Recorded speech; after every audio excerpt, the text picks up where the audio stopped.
One myself Mahima from department of chemistry at Vedanta PG girls college Ringas. आज का जो हमारा टॉपिक है वो है, वैसे तो हमारा टॉपिक फोटो इलेक्ट्रिक इफेक्ट है, लेकिन इसको समझने के लिए हमें क्या पढ़ना पड़ेगा? हमें पढ़ना पड़ेगा प्लांक रेडिएशन लो। ठीक है, तो हम सबसे पहले पढ़ते हैं Planck radiation law. According to this law, the emission of radiation by a black body is not continuous but in the form of small packets of energy called quanta.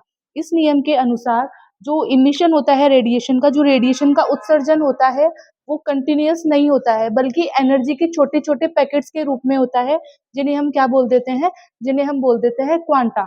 That is the energy emission is discontinuous. तो इसका मतलब क्या क्या हुआ कि इसका मतलब ये होता है कि जो एनर्जी इमिशन है वो डिसकंटिन्यूअस होता है, and the amount of energy in each quantum depends on the radiation frequency. और प्रत्येक क्वांटम की एनर्जी किस पे डिपेंड करती है? Which is depend on the radiation frequency. ठीक है, तो इसके लिए प्लांक ने क्या समझाया कि जो प्लांक ने समझाया कि जो एनर्जी का इमिशन है वो इस एनर्जी के छोटे छोटे पैकेट्स के रूप में होता है। जैसे हम जानते हैं ना कि जो इलेक्ट्रॉन्स वेव नेचर भी होती है और पार्टिकल नेचर भी शो करते हैं। ठीक है, तो आइंस्टीन ने बताया कि जो पार्टिकल नेचर के साथ साथ है वो वेव नेचर भी शो होती है। तो जो इलेक्ट्रॉन का इमिशन है वो एक क्वांटा के रूप में होता है, जिन्हें और वो जो इमिशन है वो डिसकंटिन्यूअस होता है। तो जो लास्ट थी वो उन्होंने क्या बताया कि एनर्जी है प्रत्येक क्वांटम की, वो किस पे डिपेंड कर रही है? वो डिपेंड कर रही है रेडिएशन की फ्रीक्वेंसी पर। तो E is directly proportional to nu, और न्यू क्या है यहाँ पे? फ्रीक्वेंसी। ठीक है, तो E is equals to H nu. जब हम प्रोपोर्शनल को हटाते हैं तो हम एक कांस्टेंट ऐड करते हैं, तो यहाँ पे कांस्टेंट कौन सा आएगा? एच। एच है यहाँ पे प्लांक कांस्टेंट, जिसकी वैल्यू होती है 6.625 इंटू 10⁻⁻34 जूल सेकेंड। ठीक है, तो इसका इस प्लांक रेडिएशन लॉ से तो हमें ये समझ में आया, सिर्फ इसमें इतना इंपॉर्टेंट है कि जो एनर्जी का इमिशन है वो कंटिन्यूअस ना होकर एनर्जी के छोटे छोटे पैकेट्स के रूप में होता है, जिसे हम क्या बोलते हैं? क्वांटा कहते हैं। ठीक है, इसी के आधार पर हम क्या पढ़ेंगे? फोटो इलेक्ट्रिक इफेक्ट, जिसको हम क्या बोल सकते हैं? हिंदी में हम बोल सकते हैं प्रकाश विद्युत प्रभाव। ठीक है, इलेक्ट्रॉन्स पर क्या प्रभाव पड़ेगा लाइट रेडिएशन का, वो हम इस लो में पढ़ेंगे। ठीक है, तो उसको नाम दे दिया गया photo electric effect. A detailed description of the photo electric effect was given by Einstein in 1905। ठीक है, जो विस्तृत विवरण है फोटो इलेक्ट्रिक इफेक्ट का वो किसके द्वारा दिया गया? वो आइंस्टीन के द्वारा दिया गया 1905 में। यानी सबसे पहले जो विस्तृत विवरण है वो आइंस्टीन ने दिया था 1905 में, किसे समझाने के लिए? प्रकाश विद्युत प्रभाव को समझाने के लिए। अकॉर्डिंग टू दिस, इसके अनुसार, when a photon falls on the metal surface और एनी सब्सटेंस, के अनुसार क्या है कि जब किसी फोटोन को मेटल की सरफेस पर या फिर किसी ऐसे सब्सटेंस पर डाला जाता है तो it gives all its energy to the electron present in the metal. तो ये अपनी सारी की सारी एनर्जी किसको ट्रांसफर कर देता है? मेटल को। क्योंकि हम जानते हैं ऊर्जा संरक्षण का नियम, जो हमें ये बताता है कि एनर्जी को ना तो उत्पन्न किया जा सकता है ना ही नष्ट किया जा सकता है, तो फिर एनर्जी को एक फॉर्म से दूसरे फॉर्म में कन्वर्ट कर सकते हैं। तो इसका मतलब क्या हुआ कि इसने अपनी सारी की सारी एनर्जी किसको ट्रांसफर कर दी? जो मेटल के सरफेस में इलेक्ट्रॉन प्रेजेंट है, इसने अपनी सारी एनर्जी किसको दे दी? उस इलेक्ट्रॉन को दे दी। The energy obtained by the electron does following work. अब जो इलेक्ट्रॉन के पास जो एनर्जी आई है उससे इलेक्ट्रॉन क्या करेगा? निम्नलिखित कार्य करेगा। चलो हम इसको इसे समझने की कोशिश करते हैं। देखिए इधर, ये है इंसिडेंट फोटोन। इंसिडेंट फोटोन का मतलब आपतित फोटोन है। ये कोई मेटल की सरफेस है। अब मेटल की सरफेस है तो इसमें एटम्स भी प्रेजेंट होंगे, और एटम्स प्रेजेंट होंगे तो एटम्स में इलेक्ट्रॉन्स तो होंगे। ठीक है, तो आपने किसी एच न्यू एनर्जी यानी क्वांटा, एक quanta is equal to H nu. ठीक है, तो आपने एच न्यू एनर्जी का फोटोन किसी मेटल की सरफेस पर क्या करवाया है? इंसिडेंट करवाया है। ठीक है, E is equal to H nu का क्या मतलब है कि एनर्जी कितनी है? एच न्यू के बराबर एनर्जी का एक फोटोन हमने मेटल की सरफेस पर क्या कराया है? इंसिडेंट कराया है। तो ये क्या है? एक इंसिडेंट फोटोन।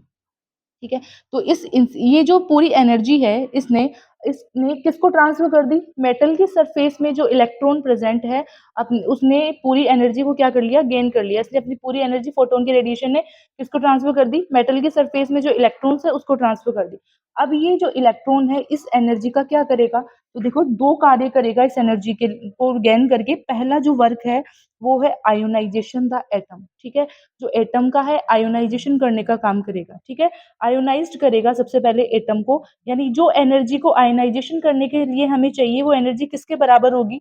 थ्रीशोल्ड एनर्जी के बराबर होगी, जिसको हम हिंदी में बोलते हैं दहली ऊर्जा। ठीक है, यहाँ यानी क्या हुआ कि ई एनर्जी का, एच न्यू एनर्जी का एक फोटोन मेटल के सरफेस पर गिरा, तो जो दहली ऊर्जा के बराबर की एनर्जी है ना, वो इलेक्ट्रॉन का क्या कर देगी, आयोनाइजेशन कर देगी, इलेक्ट्रॉन को धातु की सतह से मुक्त करने का काम करेगी। ठीक है, ये इलेक्ट्रॉन को धातु की सतह से बाहर लाने का काम करेगी।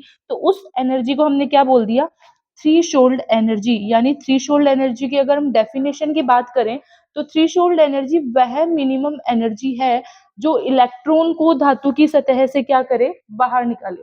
यानी वह मिनिमम एनर्जी जो इलेक्ट्रॉन को धातु की सतह से बाहर निकाल दे, वो एनर्जी क्या कहलाती है, थ्रीशोल्ड एनर्जी। ठीक है, समझते हैं। देखो, E is equal to H nu के बराबर एनर्जी का एक फोटोन आया, मेटल के सरफेस से टकराया, इसने सारी की सारी एनर्जी किसको ट्रांसफर कर दी, जो मेटल में इलेक्ट्रॉन प्रेजेंट है उसको ट्रांसफर कर दी। अब ये जो एनर्जी है, इलेक्ट्रॉन क्या करेगा उसका, एक तो क्या करेगा कि आयोनाइजेशन द एटम, ये जो एनर्जी है वो एटम का आयोनाइजेशन करेगी, और ये एनर्जी किसके बराबर होगी, थ्रीशोल्ड एनर्जी के बराबर होगी।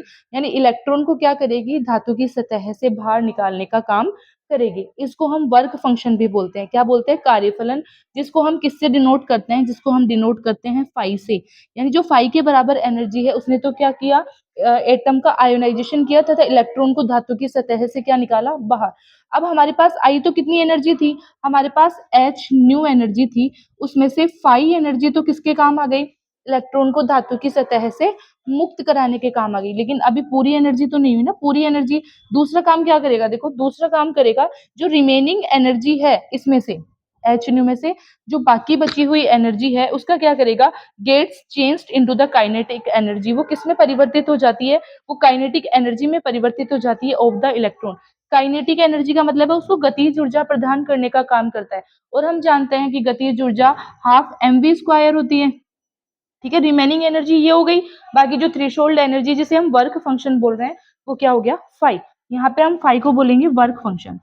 वर्क फंक्शन, इलेक्ट्रॉन को धातु की सतह से निकालने के लिए जो कार्य किया गया है, उसको हमने क्या नाम दिया है, उसको हमने नाम दिया है वर्क फंक्शन, और उसको डिनोट किया है हमने फाई से। ठीक है, यानी यहाँ से एक इंसिडेंट फोटोन आया, मेटल की सरफेस पर हमने ढाला, मेटल की सरफेस में एटम्स प्रेजेंट होते हैं, जो वर्क फंक्शन के बराबर जो एनर्जी है, फाई के बराबर एनर्जी कौन सी, जिसको हम थ्रीशोल्ड एनर्जी भी बोल सकते हैं, वह मिनिमम एनर्जी जो इलेक्ट्रॉन को धातु की सतह से मुक्त करा दे। तो फाई के बराबर एनर्जी ने तो क्या किया, एटम का आयोनाइजेशन किया, इलेक्ट्रॉन को धातु की सतह से बाहर निकाला।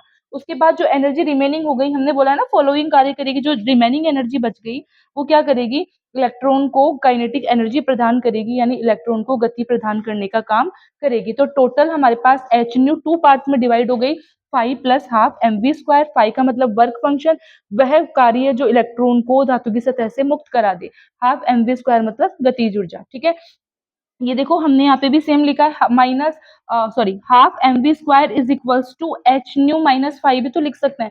जो टर्म हमने यहाँ पे यूज करी है, तो ये फाई इधर आ जाएगा तो नेगेटिव हो जाएगा, तो half mv² is equals to H nu minus phi हो जाएगा। ठीक है, अब हम क्या बात कर रहे हैं, हम बोल रहे हैं कि जो थ्रेशोल्ड एनर्जी है, हम उसको वर्क फंक्शन भी बोल सकते हैं ना, क्योंकि वर्क फंक्शन क्या है, कार्यफलन की, जो इलेक्ट्रॉन को धातु की सतह से मुक्त कराने के लिए जो एनर्जी काम में ले रहे हैं, तो थ्रेशोल्ड एनर्जी भी वही होती है, दहलीय ऊर्जा। वह मिनिमम एनर्जी जो इलेक्ट्रॉन को धातु की सतह से मुक्त करा दे, या एटम का क्या कर दे, आयनाइजेशन कर दे। तो H nu naught is equals to phi हम लिख सकते हैं ना, जहाँ एच न्यू नोट क्या है, थ्रेशोल्ड एनर्जी है। एच न्यू नोट क्या है, थ्रेशोल्ड एनर्जी है। ठीक है, अब देखो आपने यहाँ पे फाई लिखा है, तो हम यहाँ पे क्या लिख सकते हैं, एच न्यू नोट भी तो लिख सकते हैं ना। तो फाई की जगह हमने फाई को किससे रिप्लेस कर दिया, हमने रिप्लेस कर दिया एच न्यू नोट से। तो हमारे पास इक्वेशन क्या निकल के आई, half mv² is equals to H nu minus H nu nought, जहाँ से एच हमने कॉमन लिया, तो हमारे पास आंसर क्या आया, half mv² is equals to H nu minus nu naught. तो ये था आइंस्टीन का फोटो इलेक्ट्रिक इफेक्ट। एक बार हम इसको फिर से देखते हैं। देखो इसमें भी एक शब्द यूज हुआ है, ब्लैक बॉडी। ठीक है, according to this law the emission of radiation by a black body is not continuous. ठीक है, ब्लैक बॉडी के द्वारा जो इमिशन होता है रेडिएशन का, वो कंटिन्यूअस नहीं होता है। ब्लैक बॉडी, देखो ब्लैक बॉडी एक ऐसा काल्पनिक पिंड होता है जो समस्त वेवलेंथ को क्या कर लेता है, एब्जॉर्ब कर लेता है और इमिट कर लेता है। तो हम इमिशन की बात कर रहे हैं, तो जो ब्लैक बॉडी के द्वारा जो रेडिएशन का इमिशन हो रहा है, वो कंटिन्यूअस नहीं है, बट कैसा है, इन the form of small packets. किसके फॉर्म में, ऊर्जा के छोटे छोटे पैकेट्स के फॉर्म में है, जिन्हें हम क्या नाम दे रहे हैं, क्वांटा बोल रहे हैं। इसका मतलब क्या हो गया, इसका मतलब तो ये हो गया कि जो एनर्जी का इमिशन है वो कंटिन्यूअस ना होकर कैसा है, डिसकंटिन्यूअस। ये प्लांक का रेडिएशन लॉ है। और ये जो एनर्जी है वो किस पे डिपेंड करती है, फ्रीक्वेंसी पे। तो E is proportional to nu. तो E is equal to H nu, जहाँ पे एच हमारे पास क्या है, प्लांक कांस्टेंट। सेम हम फोटो इलेक्ट्रिक इफेक्ट पढ़ते हैं, इस पे आधारित है प्रकाश विद्युत प्रभाव। प्रकाश विद्युत प्रभाव हमें क्या बताता है कि जब हम एच न्यू एनर्जी का फोटोन किसी मेटल की सरफेस पर डालते हैं, तो ये अपनी समस्त एनर्जी किसको ट्रांसफर कर देता है, मेटल में प्रेजेंट इलेक्ट्रॉन को दे देता है। यानी ये जो मेटल में जो प्रेजेंट एटम है उसको ट्रांसफर कर देता है। तो इलेक्ट्रॉन ये एनर्जी पाकर क्या करेगा, सबसे पहले देखो, ये जो हमें पता है ना, ये जो E is equal to H nu, energy को ना तो उत्पन्न किया जा सकता है ना नष्ट किया जा सकता है, बस एक फॉर्म से दूसरी फॉर्म में कन्वर्ट किया जा सकता है। ये कौन सा लॉ है, law of energy conservation, law of energy conservation, ऊर्जा संरक्षण का नियम। तो हमारे पास जो इसने एनर्जी ली है उसका कुछ ना कुछ यूज तो होगा ना। तो एच न्यू एनर्जी आई, उसमें से क्या हुआ, एच न्यू एनर्जी आई, ठीक है। फाई के बराबर एनर्जी क्या हुआ, इलेक्ट्रॉन को मेटल की सरफेस से रिलीज कराएगी, मुक्त कराएगी, प्लस बाकी की जो एनर्जी बच जाएगी वो क्या करेगी, इलेक्ट्रॉन को गति प्रदान करने का काम करेगी। तो वर्क फंक्शन को हमने फाई से डिनोट कर दिया। वर्क फंक्शन, कार्यफलन वह कार्य है जो इलेक्ट्रॉन को मेटल की सरफेस से फ्री करा देता है, ठीक है। तो ये फाइव थ्रेशोल्ड एनर्जी के बराबर हो सकता है, क्योंकि दहली ऊर्जा भी वही होती है, वह मिनिमम एनर्जी जो इलेक्ट्रॉन को मेटल की सरफेस से फ्री कराने का काम करती है। तो टोटल हमारे पास एच न्यू कितने पार्ट्स में डिवाइड हो गया, एच न्यू डिवाइड हो गया 5 plus half M V square, that is 5 is equals to H nu naught. और एच न्यू नोट क्या है हमारे पास, एच न्यू नोट है हमारे पास दहली ऊर्जा।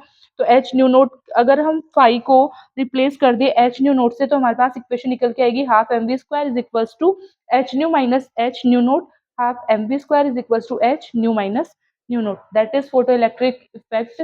जो हमने आज पढ़ा है वो क्या पढ़ा है हमने आज, फोटो इलेक्ट्रिक इफेक्ट पढ़ा है, ठीक है। Thank you.